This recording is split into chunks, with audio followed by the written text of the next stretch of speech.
Hello, my friends. I am Dean Becker, Reverend Most High. Thank you for being with us. Uh, there's high hopes that our guest will be with us here shortly. Going to read today's quote. There's the quote. In my work with the defendants at the Nuremberg trials, 1945 to 1949, I was searching for the nature of evil, and I now think I have come close to defining it: a lack of empathy. It's the one characteristic that connects all the defendants, a genuine incapacity to feel with their fellow man. Evil, I think, is the absence of empathy.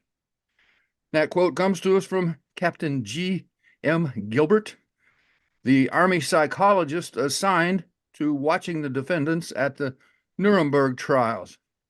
And here's quoting another couple of Redditors. Conservatives attack empathetic people all the time.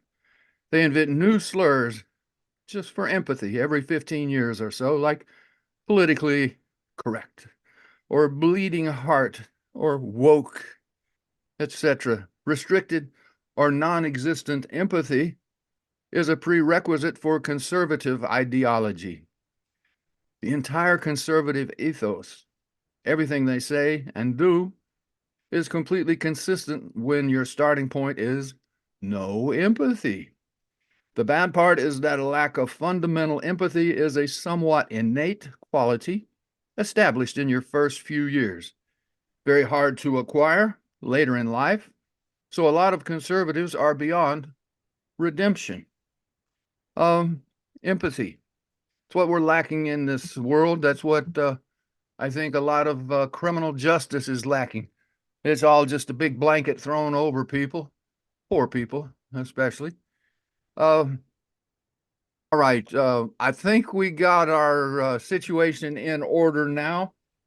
We do have with us online the former U.S. Marshal, DEA agent. I don't know what other federal agencies he was involved with, but we'll let him tell us all about that.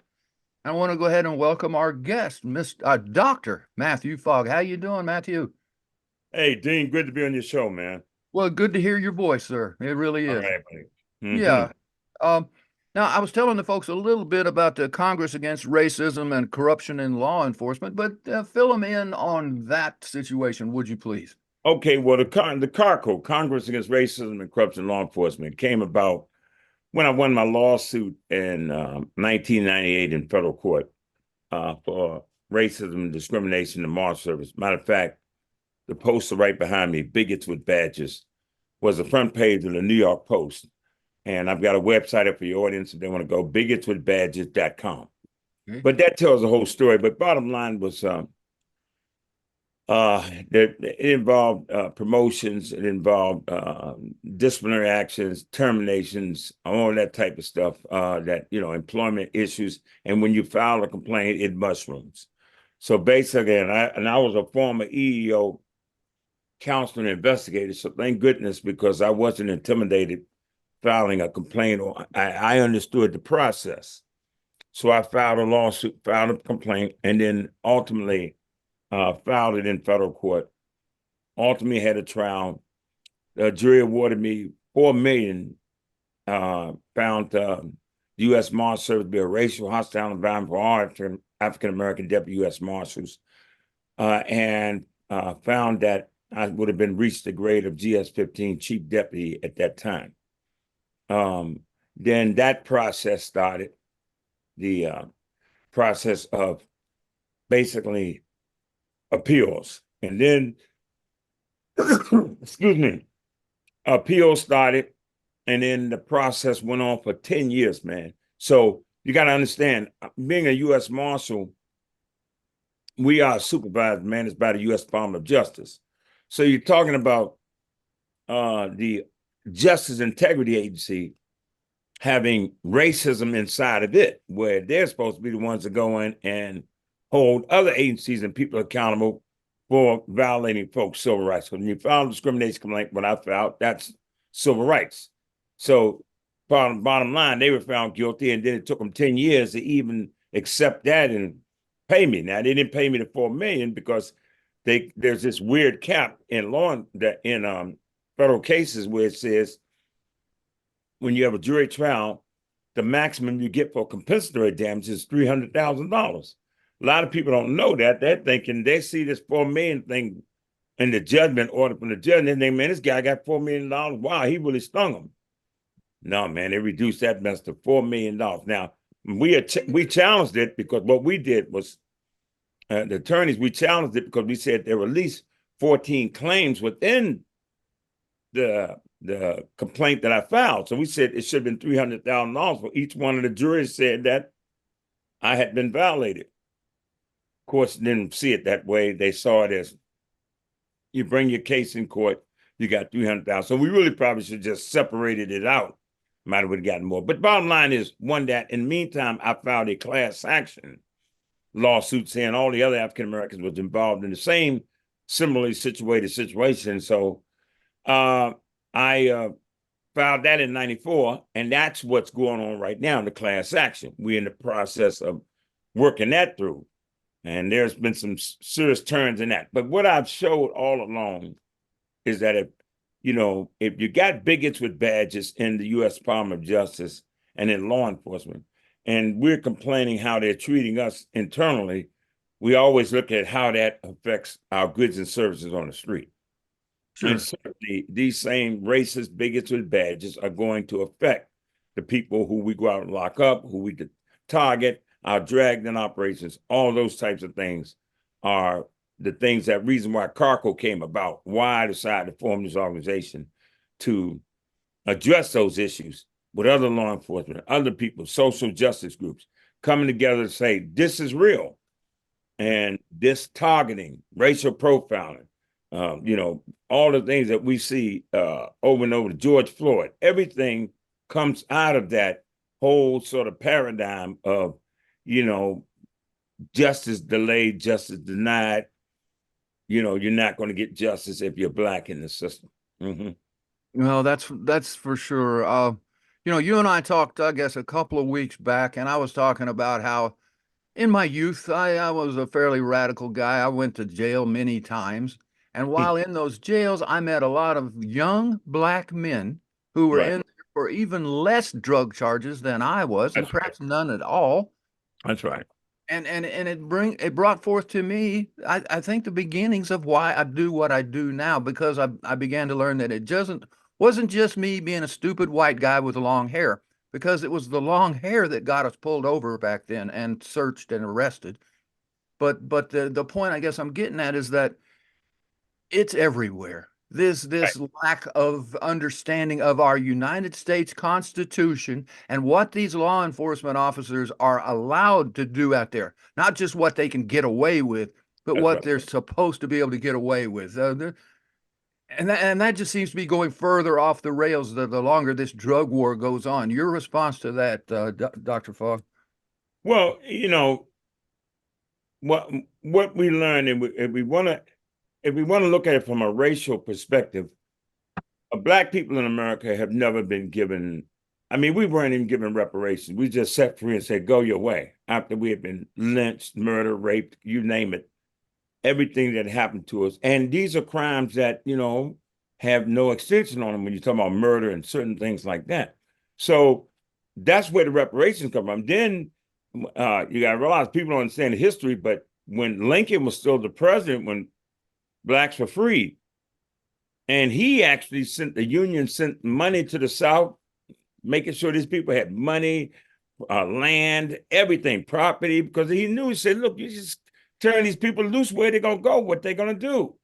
So, and gave them a lot of money to help themselves get started. And then, of course, when Lincoln got killed, and we believe that's one of the reasons why Lincoln was killed, because they saw that Lincoln was attempting to try to support Black folks to move forward after the war. Now, certainly Lincoln said if he could have kept slavery and kept the Union together, he would have, but he couldn't. So bottom line is, after he died, who came in after him? I think it was Jackson. But the president that came after him came in and took everything back. went down there and took everything back from the black folks, took the money, what land, what they had already started dishing out, took it all back and gave it to the white folks and just told them black people, you on your own, go live however you want to. Because it was designed to say, you're still going to always be under our foot.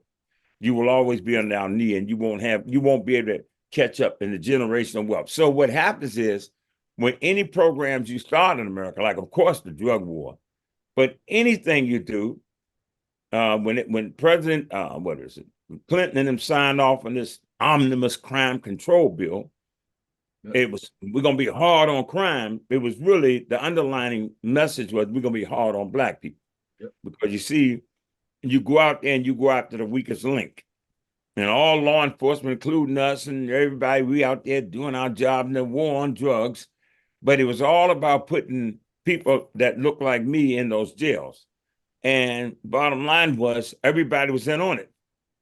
Law enforcement, prosecutors, judges, everybody was getting their jobs off of it. So you had the same basic, it was coinciding with cotton and the whole slave industry, that everybody was in on it. You know, free labor, you got everybody on it. So what you did now, it was a jobs bill for law enforcement, for prison guards, for building prisons and all of that.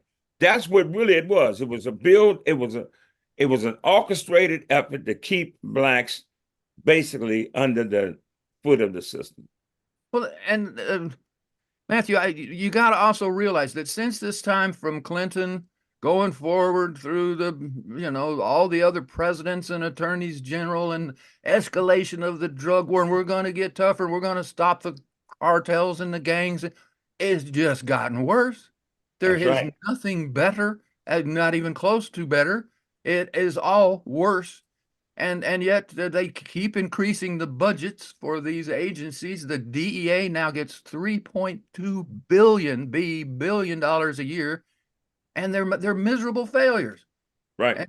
And the bottom line is, I mean, see, again, what I've learned about America, this nation is so still divided and racist that as long as it's not happening to a certain portion of America, people kind of let it continue on. Oh, well, we got to stop. No, when you and I know, when they had alcohol prohibition, they realized it wasn't working. They saw that, the brewers and people are going to get alcohol no matter, when there's a supply and demand, people are going to get it no matter what.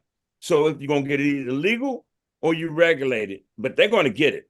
So the same way with the war on drugs. But what happened was they realized, hey, you know what, we can direct this as long as we get the black folks caught up on drugs and have it in their neighborhoods, then we can just target all of our interdiction and resources in those neighborhoods, and we're going to bring it in and make sure they get it.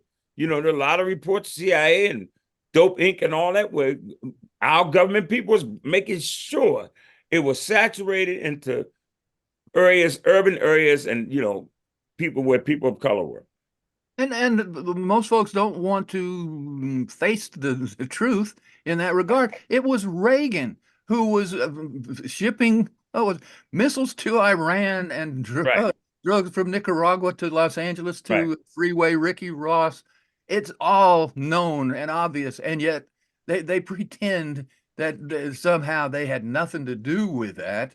And yet it was the laws that Clinton put into place later, the mandatory minimums that had the 100-to-1 disparity between crack and rock cocaine and or powder cocaine, and 100-to-1, and that was, as you were saying there, Matthew, was primarily, almost completely directed at young black men who got 20 years in the pen. That's right. That's right. And see what you did, and then what you did was most of these young men, a lot of these people had children, young kids. So now what we're seeing is the offsprings of those offsprings are growing up now without a father, no resources in the home. And so of course they're trained by the street.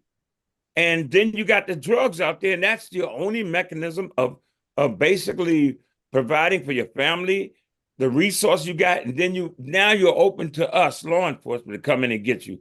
And what really bothered me is that again, the same concept as slavery. A lot of people don't understand this, But when you ran away from that slave farm, whatever, they would send black slaves after you a lot of times. People don't know that. A lot of times the black patrols were slave patrols, were black, and or part of the white slave patrols. And they would track down blacks left and right. Well, we was the same way. When I speak to law enforcement people around the country and I speak to groups, especially these black law enforcement groups, I said, listen, we were nothing but slave hunters. That's who we are. I said, because the minute you start trying to lock up white folk, and they have way more drugs than in the black community, trust me, it's open season in white neighborhoods. And you go there and you start trying to lock them up, just like one of my supervisors told me one time. He said, Fogg, I said, well, look, why are we doing all our drug and gun interdiction in black neighborhoods, urbanists? He said, Fogg, this is a special agent charge. He said, Fogg, let me tell you something. He said, if you go over there and you start locking up those folks, and those neighborhoods kicking their doors in, flashbang, doing all the stuff we do in the urban, he said, I'm going to tell you now, he said, they're going to push back. He said, before you know it, we're going to get a call. They're going to shut the operation down. He said, let's just go. They're still guilty. They're still wrong if they're using the drugs. Might as well go. I said, man, that's called ethnic cleansing. And that's when I looked at it. I said, but you see, a lot of us African-Americans, blacks, we went in and did it anyway. And then like, oh man, look, man, I did very well. I was a good investigator cop. No, you was a slave hunter. That's all you were. Because like I said, and that's what I call us. Well, Matthew, folks need to realize that the United States didn't always have police forces in the fashion we right. And when the Civil War was ending and before, but especially after it ended, those local officials became not slave traders, but just racist manipulators is the best way to put it. Would you agree with that thought, sir? 100%. I mean, again, see, America they saw black folks as 3/5 of the human anyway in the beginning, slaves when it started, and all that had to be legislated into saying they are really just like they are real humans. But the reality of it is that America is that this slave trade had such a devastating impact on our history. There is nothing like it in no other country in the world because the way they bred it, the way they did it, crossbreed. You just got two slaves, you put them together, offsprings are yours. So if you need more labor, you just have babies. Even if the white man had babies with them, they're still a slave. So the bottom line was, with that type of diabolical mentality, you ended up with what you did, and America never looked. Even the blacks that went to war and fought for this country and everything else came back in and got lynched when they want to sit in the front of the counters. So it shows you how systemic, how structurally bigoted it was. You got a lot of white people, well, I'm not that way, I'm that way. And I would always tell people, I said, well, if I came to you and told you I was on a scene where a bunch of police officers there beat your son to death, somebody you cared about, and they was wrong, I said, I'm telling you, that wasn't right what they did. I said, what do you think you're going to tell me? Why didn't I stop them? I would think that would be the first thing out your mouth. Okay. And I said, well, I didn't stop them because it was just too big for me. I can't stop. That's what you get in America. As long as it wasn't happening to them, they could find some plausible answer as to allow it to continue. And that's what has happened in America over the years, the generations after generation. It's a lot of white folks up on Capitol Hill and everywhere else. It ain't happening to them. No. So they talk about it, but they don't really put no real pressure on changing it. Thank you. Once again, friends, we're speaking with Dr. Matthew Fogg. He's a former U.S. Marshal, former Speaker, law enforcement against, not against prohibition. Well, they are still against prohibition, but right. What is the phrase now? I can't even think of action right. Partnership. There it is. There you go. There you go. You brought up something a while ago about it back in the day that the slave catchers catching the runaway black men were many times black men themselves. That's right. And it triggered something for me. I don't know, has it been 2 years ago now that young Tyree Nichols was beat up, chased down, and brutalized to death by a young black man as well? To me, it looked like a gang initiation. It looked just so horrible. Yes. Right. And you find that in Black communities, you find that when you have gangs and organizations, they take on a certain mindset. It doesn't matter what race you are. Yeah. They just take on a mindset that, we have to dominate and control whatever it is we're going after. So if you get in their way, don't matter you Black or white, they're gonna do what they can. But it's a mindset that most Blacks know, even Black cops. We know whatever we do to Black people, we're not going to get the same pushback as we did at somebody white. Everybody knows it. You know it. When you get on this job, you understand how it works.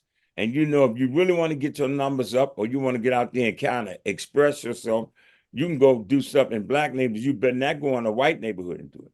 Somebody's going to jerk your chain real fast. So it's all of those it's that culture of indifference that's in law enforcement, that's all across the country, that makes it the way it is. And then it's set up in such like a mafia almost type style, like what happened to me, is if you blow the whistle on it and you in there, they will try to take you out, set you up like they did with me to get killed on a stakeout on America's Most Wanted.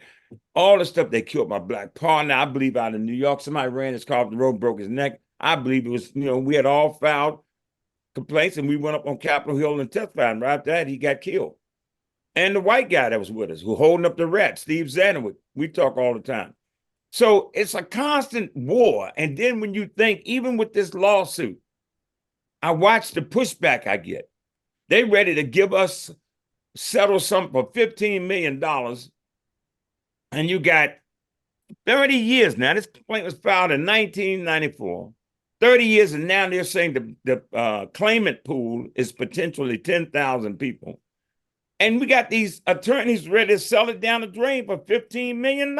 And they're going to get a third of that. I said, not on my name. Huh? That leaves like $10,000 a piece if my math is still working. No, it's your math is off. I don't even think it'd be $10,000 a piece if you're talking about getting a third. They get a third, and then taxes eat up almost a third. Okay, yeah. And then you're talking about 10,000 people. No, those are gift cards at McDonald's. But I'm just telling you, man. Yeah. No, listen, man. I mean, it's ridiculous. Yeah, the class agents get more money in these things.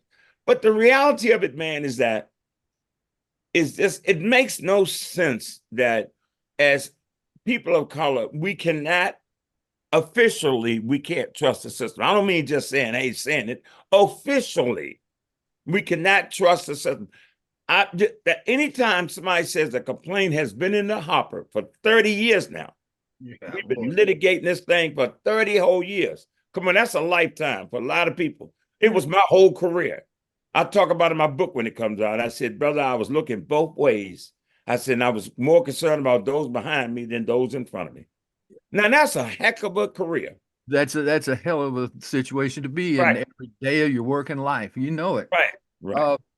I wanted to bring up again, I told you a couple of weeks ago that I look at all these First Amendment auditors, and it was the young lady that was sitting on the curb, photographing, videotaping the sergeant sitting on George Floyd's throat.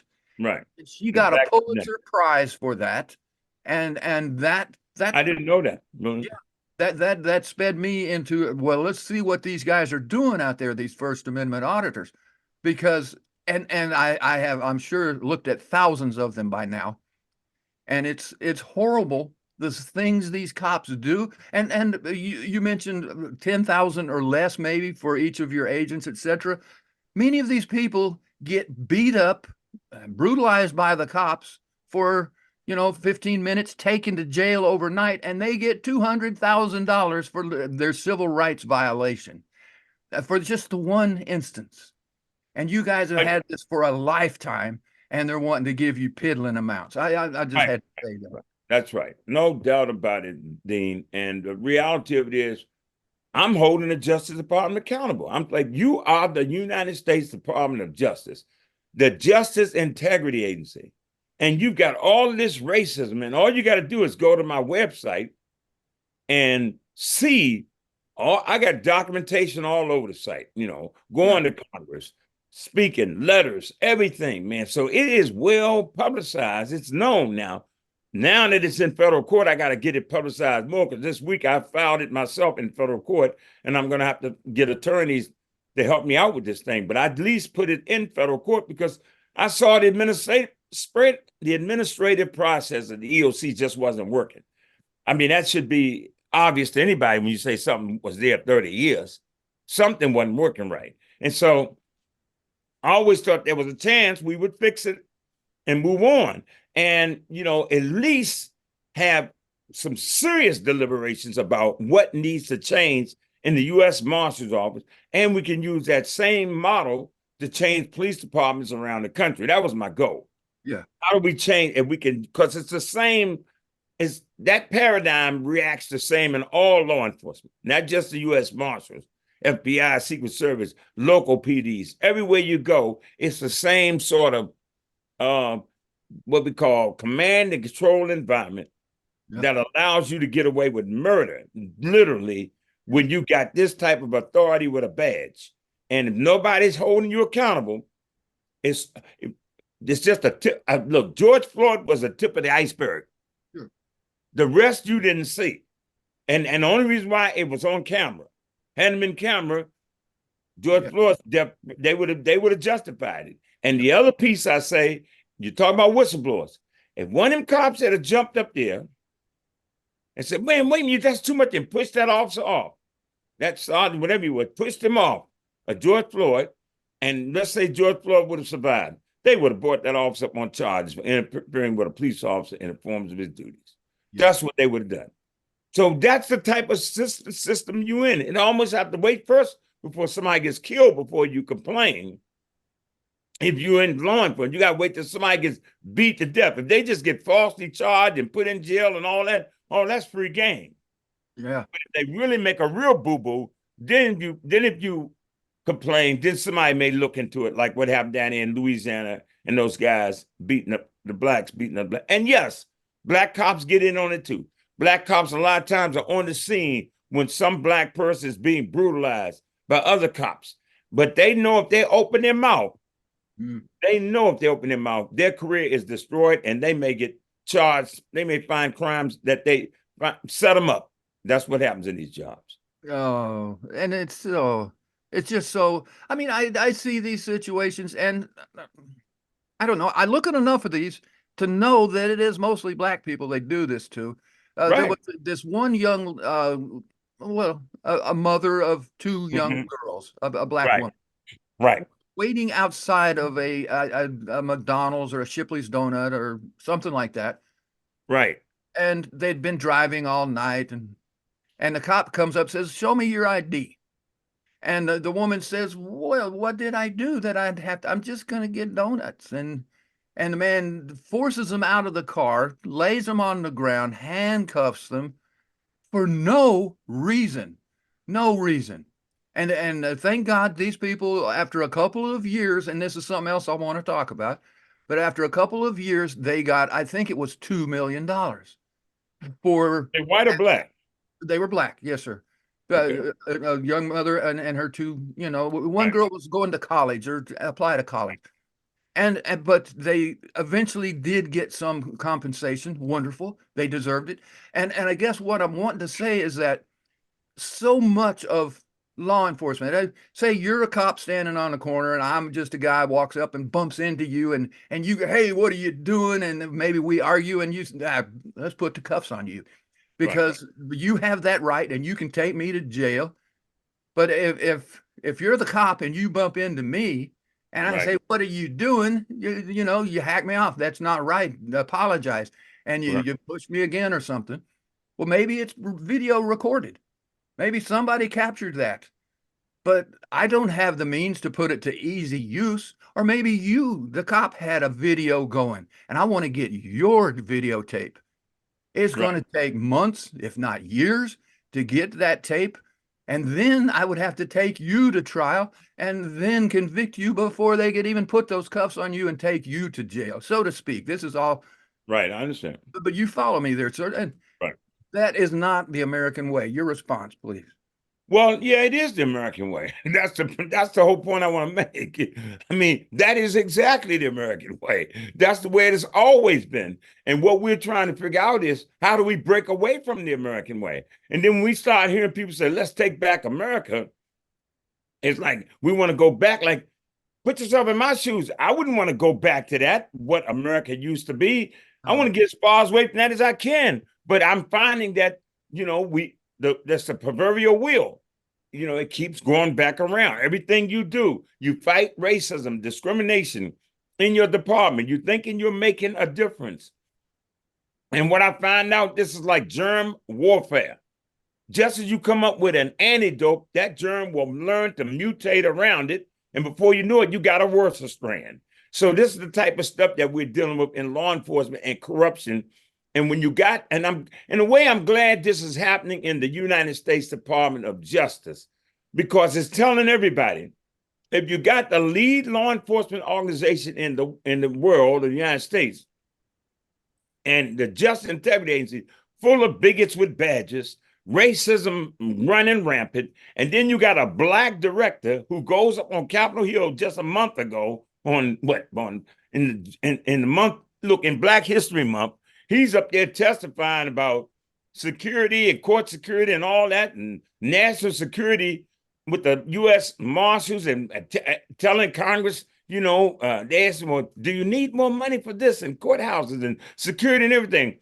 And all of the discussion, and anybody, they can go to my website. I got it up there. You click it on and watch the whole video conference of the director's testimony. But this is a black man. And he's up there talking about, but yet not once does he mention, well, we got a lawsuit out here with 1,000 blacks going all the way back to 1994 in my agency that's still wide open, but we don't see that as a threat to national security. Absolutely, it's a threat to national. I mean, he doesn't say that, but I'm just trying to say, instead of him saying that, it should have been, listen, that's a threat to national security if I've ever seen one, for black judges and anybody that would need these racist bigots watching over them. Matthew, you were wearing the badge 30 years approximate, is that right? Yes, that's right. And during that time frame, you were able to see some transitions from maybe a baton to a taser. That's right. From I don't know what other, having handcuffs. Hey, look, now from what do you call it? The what's the little thing we used to get your phone numbers on? Pagers. Cell phones, right. Right, which increased communication. Right. Better. But I guess what I'm trying to say is that I used to be maybe cops would be quicker to take someone to the ground. I'm not sure about this. That's why I'm asking you. But now they have the taser, and rather than wrestle with somebody, they get out of the car, get out of the car. All right, here you go. Spray them in the face. Right. And I guess what I'm saying is, I don't know. I guess a little bear spray in the eyeballs is better than a beating.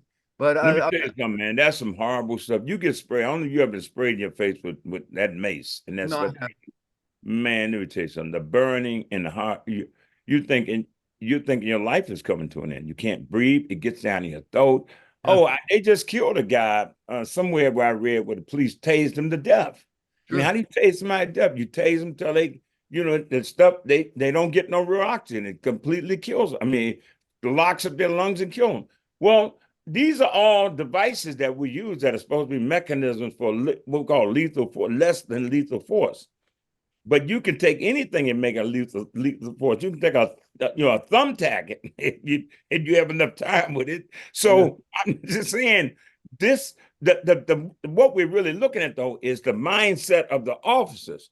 If I want to get somebody because they're black, if I want to make them suffer or do something to them to let them know I'm your master, I'm over you, then I can take this field of law enforcement, I can take that badge and that gun and my authority and I can get away with it.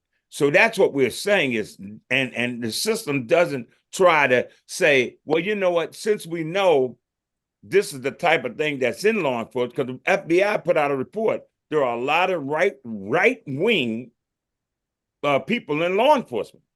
Many, like in other words, Ku Klux Klan and law enforcement. So you can't get any justice. Cop gets up there and says he had drugs on him. When he gets on that stand, everybody gonna believe the cop. Whether he planted on you or not, it doesn't matter. So you're stuck between a rock and a hard place when you run into those type of cops, because if you want to preserve your life and where you're going to go from then on, most of the time you got a plea bargain, or you got to just say, I did it. It's just so many ways that you can be destroyed by law enforcement, and so many people have been. Well, you know it. And again, watching all of these First Amendment auditors, you know, I see a lot of situations. I'll give you one. A young black man, maybe 22, a young white man, maybe 22 years old, is walking down a country road, walking to, I think, a machine shop where he's going to go to work in the morning. Cop stops him, says, somebody was looking in some cars up the road here, and we just need to talk to you. And the guy says, well, I guess I'll give you my ID, but I don't think I have to. And about that time, this big old cop comes behind this kid, young kid, maybe weighs 150, grabs him at the waist, turns him sideways, and drives his head into the concrete. Wow. And this, I'm not so sure that this young white cop was meaning to cripple this child, but he did. And the point being, it's just, I think many times cops are just bored and just entertaining themselves and their fellow cops. Your response to that possibility? Well, you know, again, it's what we you're in a job where cops are human beings like anybody else. So you're gonna have a bad day. You're gonna be frustrated and everything else. And then, you know, then you got authority to discipline somebody, in so many words. If they don't do what you tell them to do, you're going to use, a lot of times, if you are angry, really upset, you're going to use excessive force. A lot of times, not even realizing it's excessive until it's over. Because if your anger gets to you, you're gonna react. And especially if you're in some little small town and you've seen it, you've seen everybody else do it. That's why he did it, because he knew that he's been used to doing this and they can get away with it. Mm-hmm. And then at some point you do it to somebody, then it becomes a big issue. But by that time, you got to understand that's been happening all along. And so, like, I was on a show, C-SPAN, I was at the Cato Institute, and we were discussing, and we had these two white guys on there, and we were all discussing. You can find that a video out there from Matthew Fogg, Cato Institute. And they were talking about what to do when pulled over by the police, right? You know, what to do. And they were two white lawyers who came up with videos and all your First, Fourth, and Fifth Amendment rights, you know, everything you can do right. And so it was my time to speak. And I'm basically like, play dead, you know, because, I mean, the bottom line is, you know, out there on the street, I'm God. I mean, I'm sorry, but that's how they make us, like when I pull you over, I can turn this thing whatever way I want to. If I'm not being videotaped and basically watched, I can just about get away with murder. Sure. I can plant drugs. It's just so many things. They used to have a dog. They used to say, well, can we search the car? No, you can't search my car. When they bring the dog in, guess what the dog's nickname was? Alert. Oh. That would alert on a deodorizer, okay? It doesn't matter. The dude taps his leg and the dog goes, points, drugs, and this is my dog. Now, can you bring that dog and put him on a stand and say, did your master tell you to alert? No, heck no. So you see what I'm saying? But yet they'll use that evidence to put you in jail.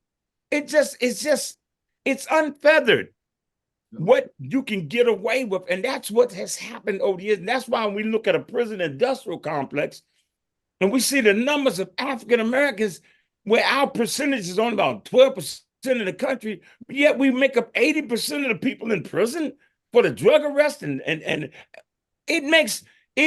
is what you call it's called what? Bigotry, racism on steroids. Yes. And the bottom line is America sees that, but guess what? Because it's not affecting white America, we know racism exists. We know it's there, but, you know, we're working on it. No, because it's not your son or your daughter over in that prison. Yeah. That's been jammed up and for this dumb, stupid stuff that these judges, then they hire all these judges. See, they know if they stop the war on drugs and they end that mess, they know. And I tell you, I think it was what president, it might have been Donald Trump. I mean, he was like saying, man, we don't need to be putting these people in. Matter of fact, he passed a law that let a lot of people out that was doing these extraordinary sentencings for just drugs that no violent crime, just selling or using drugs. He turned a lot of them loose. Yeah. And that's what you have to do in this country. We have to get to the point where we can't put people in jail for these types of, low-level crimes that we got to say, just as we say with alcohol prohibition, you got to do something else. And the first thing you got to do is start to get rid of these laws about drugs. Well, once again, friends, we're speaking with Dr. Matthew Fogg. Matthew, I think about it this way.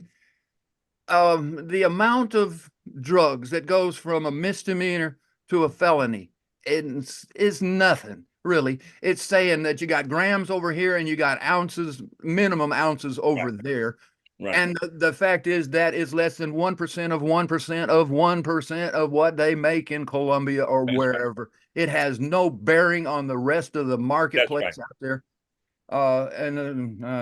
Anyway, just getting that out. And coming back to dogs, it bothers me even more that human beings say they can smell weed now. That right.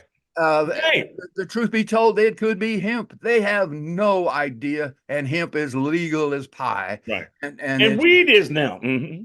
Well, yes, in many states. I'm in Texas, buddy, but yes. But the point being there that we're trusting the nose of a human being to bring forth a felony. Well, we had a law here in Maryland they passed where they said cops can no longer walk up and say, I smelled marijuana, right? And they can't do that anymore. But our governor, he didn't even sign off on it. And it was crazy to me because both houses in the state passed it, but he wouldn't even, not sign off on it. Because when that happens, it becomes law, but they want to have a ceremony. And he didn't even want to do that. So I was like, we asked the question, like, well, why wouldn't you? Why wouldn't you want to do that? Again, I think it's a law enforcement. This is me. My thought was it's a law enforcement thing. It's like they didn't want to, because the law enforcement was against it. Of course, they always are against things like that will more or less curtail some of their enforcement activities. They rather go out and lock up the little guy instead of go after the rapist and the murderer, the big thing, spend our resources on that and find some of these people that are missing and all these other things going on out here. They want to go out here and lock up somebody, like you say, for having some small amount of drugs and fill our prisons up with that. And that's what ended up happening. We filled the prisons up with people who were drug users, small-time drug dealers. And one of the things I learned in DEA and the U.S. Marshals is because we wanted to make the public like we was warring on drugs and doing our job, we take a small-time drug dealer and, they could write him into a kingpin. So that's the type of thing you was having. They write these people, I had an informant that said this, an informant said that. Your informant is a dirtbag himself, okay? He's going to say whatever he can say so you can give him more money. Yep. That's what an informant is, huh? And to keep him out of jail. And most of these informants, that's what they were. You just get an informant, a reliable informant. Reliable? Yeah, he's reliable to say whatever I say he said. That makes him reliable. Right. So, see, if I want to get you, Dean, or anybody, I say, when we want to get Dean, we need to get an informant that says Dean was selling them some drugs. They was getting back. Dean has never sold him one dime, 1 ounce. And they go, yeah. They understand. Yes, it was Dean. But do you see the person here that sold your drugs? Yes, he's sitting over there with the white hair and the beard. Huh? And you over there, you want to go berserk. But you sit in the courtroom, and this dude is lying through his teeth, and the jury is watching that saying, well, the government brought him in here, and they said he did it. When they got the informant up there, he must have done it. Yeah. It's just crazy, man. Oh, it is. We're about to run out of time. I got a couple of quick questions I want to run past you here. One is, I've been arrested 13 times for minor things, for a half a joint, for seeds on the floorboard, for just little crap, right? But I got to say this, them handcuffs hurt. I don't care what anybody Yes. They hurt. And when they grab onto that cuff or your wrist and they're walking you to the car or into the jail or whatever, they want to hurt you. They are That's hurting. right. And if they put them on too tight, let me tell you something. That is just to twist them, man. Even twist or put them on too tight. Let me tell you something. And they let you sit there with them things behind your back and they real tight. Let me tell you something. That is some pain that grows. It don't stop. It gets that nerves. It gets worse and worse and worse. These are all the things you can do to people. Now, I got locked up for robbery when I was 18 years old. It was a false arrest and they made a mistake. But the point is, this goes again. I'm the one who called the police at the store. And it was a simple incident, but the detectives got the names downtown twisted up. The suspects, the witnesses and suspects came and locked me up and put me in jail for 3 days before they realized they made a mistake. Man, that was the most terrifying time of my life. But let me tell you something. God wanted me to go through that because now I had the idea of what it's like to be really locked up and looking at a serious charge. So, yeah, I've been there. Know what that feels like.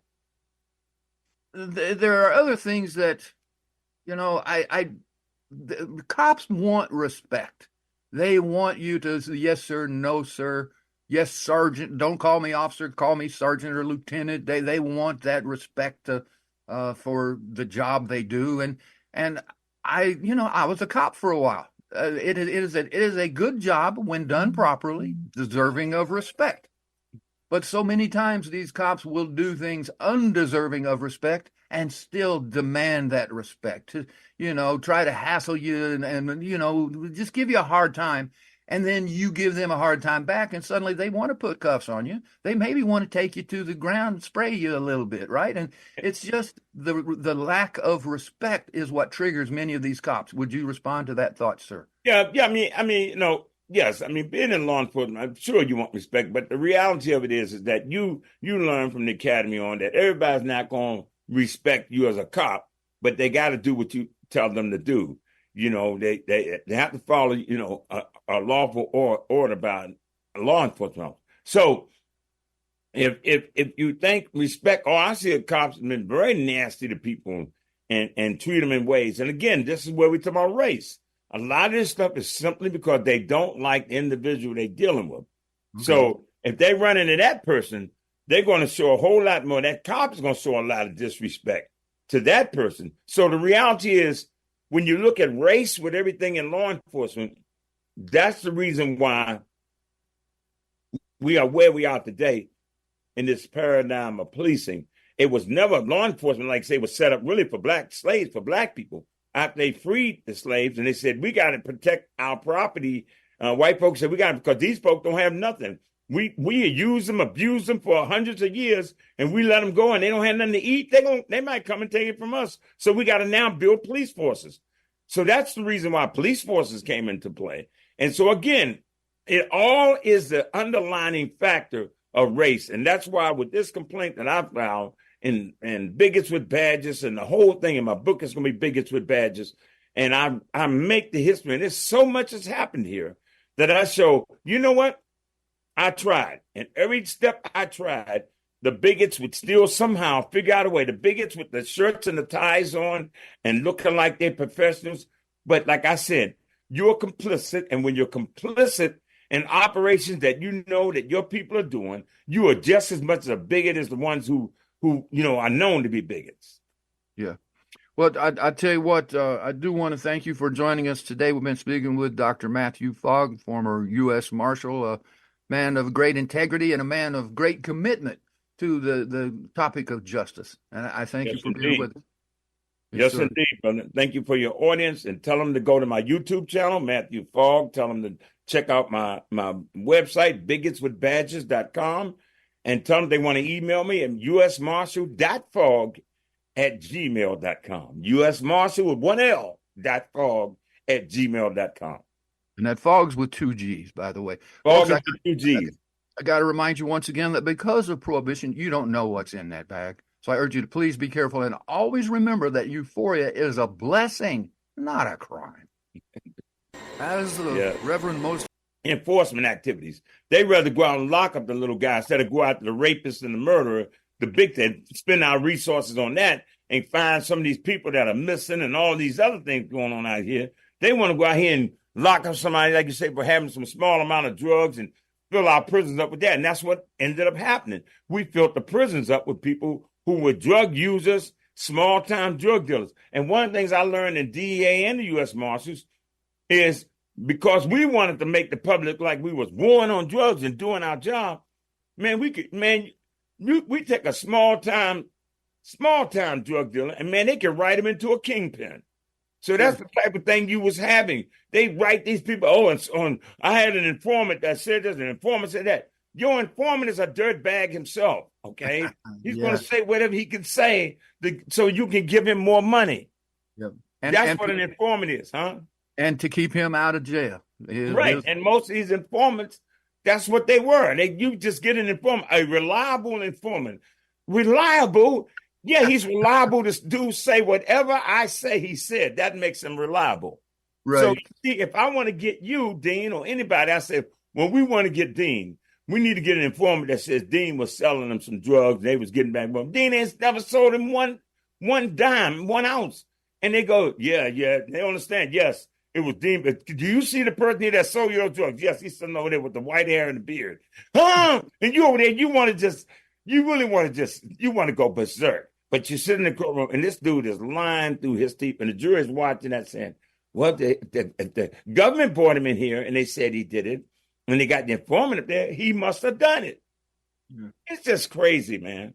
Oh, it is. We're about to run out of time. I got a couple of quick questions I want to run past you here. One is, I've been arrested 13 times for minor things, for a half a joint, for seeds on the floorboard, for just little crap, right? But I got to say this, them handcuffs hurt. I don't care what anybody says. They hurt. And when they grab onto that cuff or your wrist and they're walking you to the car or into the jail or whatever, they want to hurt you. They are That's hurting. Right. And if they put them on too tight, let me tell you something. That is to twist them, man. Even twist them or put them on too tight. Let me tell you something. And they let you sit there with them things behind your back and they real tight. Let me tell you something. That is some pain that grows. It don't stop. It gets that nerves. It gets worse and worse and worse. These are all the things you can do to people. Now, I got locked up for robbery when I was 18 years old. It was a false arrest, and they made a mistake. But the point is, and this goes again, I'm the one who called the police at the store. And it was a simple incident, but the detectives got the names downtown twisted up. The suspects, the witnesses and suspects came and locked me up and put me in jail for 3 days before they realized they made a mistake. Man, that was the most terrifying time of my life. But let me tell you something. God wanted me to go through that because now I had the idea of what it's like to be really locked up and looking at a serious charge. So, yeah, I've been there. Know what that feels like. There are other things that, the cops want respect. They want you to say, yes, sir, no, sir. Yes, sergeant. Don't call me officer. Call me sergeant or lieutenant. They want that respect for the job they do. And I was a cop for a while. It is a good job when done properly, deserving of respect. But so many times these cops will do things undeserving of respect and still demand that respect. Try to hassle you and just give you a hard time. And then you give them a hard time back, and suddenly they want to put cuffs on you. They maybe want to take you to the ground and spray you a little bit, right? And it's just the lack of respect is what triggers many of these cops. Would you respond to that thought, sir? Yeah. Yes. I mean, being in law enforcement, I'm sure you want respect, but the reality of it is that you learn from the academy on that everybody's not going to respect you as a cop, but they got to do what you tell them to do. They have to follow, a lawful order by a law enforcement. So if you think respect, I see a cops have been very nasty to people and treat them in ways. And again, this is where we talk about race. A lot of this stuff is simply because they don't like the individual they're dealing with. Okay. So if they run into that person, they're going to show a whole lot more. That cop is going to show a lot of disrespect to that person. So the reality is, when you look at race with everything in law enforcement, that's the reason why we are where we are today in this paradigm of policing. It was never law enforcement, like say, was set up really for black slaves, for black people. After they freed the slaves and they said, we got to protect our property. White folks said, we got to, because these folks don't have nothing. We use them, abuse them for hundreds of years, and we let them go, and they don't have nothing to eat. They might come and take it from us. So we got to now build police forces. So that's the reason why police forces came into play. And so again, it all is the underlining factor of race. And that's why with this complaint that I filed and bigots with badges and the whole thing in my book is going to be bigots with badges. And I make the history, and there's so much has happened here that I show, you know what? I tried. And every step I tried, the bigots would still somehow figure out a way. The bigots with the shirts and the ties on and looking like they're professionals. But like I said, you're complicit. And when you're complicit in operations that you know that your people are doing, you are just as much a bigot as the ones who are known to be bigots. Yeah. Well, I tell you what, I do want to thank you for joining us today. We've been speaking with Dr. Matthew Fogg, former U.S. Marshal, a man of great integrity and a man of great commitment to the topic of justice. And I thank you for being with us.